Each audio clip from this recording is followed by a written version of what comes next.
আসসালামু আলাইকুম ওয়া রাহমাতুল্লাহি ওয়া বারাকাতুহু। ওয়ালাইকুম আসসালাম রহমতুল্লাহ বরকাত। আসসালামু আলাইকুম ওয়া রাহমাতুল্লাহি ওয়া বারাকাতুহু।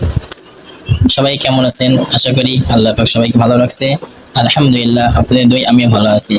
যারা আমাদের মানব দোয়া সম্পর্কিত আলোচনার দ্বিতীয় পার্টটি দেখেছেন, তাদের সকলকে আমার অন্তরস্থল থেকে মোবারকবাদ।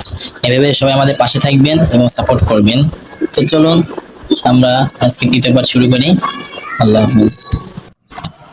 ফাহিম, তুমি কি মসজিদে প্রবেশ করার দোয়াটা জানো? জি ভাইয়া, জানি। তাহলে বলো তো শুনি। মসজিদে প্রবেশ করার পূর্বে 5টা সুন্নত রয়েছে। প্রথম সুন্নতটা হইল বিসমিল্লাহ পড়া, দ্বিতীয়টা দরুদ শরীফ পড়া, 3 নাম্বার দোয়া পড়া, 4 নাম্বার ডান পা দিয়ে প্রবেশ করা, 5 নাম্বার মসজিদে প্রবেশ করার সময় ইতিকাফের নিয়ত করা। আর মূলত মসজিদে প্রবেশ করার দোয়াটি হলো আল্লাহুম্মা ফতাহ লি আবওয়াবা রাহমাতিক, যার অর্থ হলো, হায় আল্লাহ, আমার জন্য আপনার দয়ার সমস্ত দরজাগুলো খুলিয়ে দিন। ঠিক বলেছো। মসজিদে বার হওয়ার সময় যে দোয়াটা পড়তে হয় সেটা বলো তো দেখি। ভাইয়া, মসজিদ থেকে বাইর হওয়ার সময় 5টা সুন্নত রয়েছে। প্রথম সুন্নত হলো বিসমিল্লাহ পড়া, দরুদ শরীফ পড়া, দোয়া পড়া, বাম পা দিয়ে বাইর হওয়া, ডান পায়ে জুতা আগে পড়া। আর মসজিদ থেকে বাইর হওয়ার দোয়াটি হলো আল্লাহুম্মা ইন্নী আসআলুকা মিন ফাদলিক, যার অর্থ হলো, হায় আল্লাহ, আমি আপনার অনুগ্রহ প্রার্থনা করছি। তো চলো আজকে বাইরে কোথা থেকে খানা খেয়ে আসি, ঘোরাও হয়ে যাবে, কিছু শিক্ষাও হবে। আচ্ছা ভাইয়া, চলুন। আমরা তো বাড়ি থেকে বের হয়ে চলে আসলাম। বাড়ি থেকে বের হওয়ার সময় যে দোয়াটা পড়তে হয় সে দোয়াটি কি পড়ছো? জি ভাইয়া, পড়ছি। তাহলে দোয়াটা বলো তো শুনি।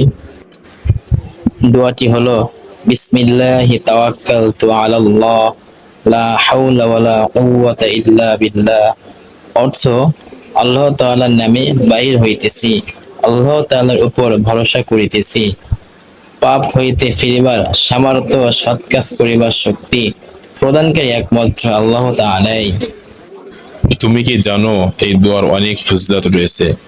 হাদিস শরীফের ভিতরে আছে, যে ব্যক্তি নিজের ঘর হইতে বাহির হইবার সময় এই দোয়া পড়িবে, রহমতের ফেরেশতা তাহাকে বলে, তুমি এই দোয়া দ্বারা হিদায়াত লাভ করিলে ইহা তোমার জন্য যথেষ্ট হইল।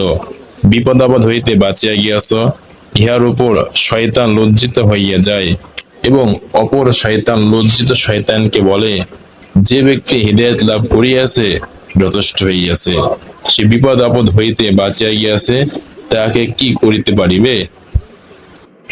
ভিডিওটি শেষ পর্যন্ত দেখার জন্য আপনাদের সবাইকে অসংখ্য অসংখ্য ধন্যবাদ। এভাবে আমাদের পাশে থাকবেন এবং সাপোর্ট করবেন। যারা এখনো আমাদের চ্যানেলটিকে সাবস্ক্রাইব করেন নাই, তারা অতি দ্রুত সাবস্ক্রাইব করুন আর পাশে থাকা বেল আইকন চালু করে রাখুন, যাতে করে নতুন নতুন ভিডিও আপলোড হওয়ার সঙ্গে সঙ্গে আপনাদেরকে পৌঁছে দিতে পারে।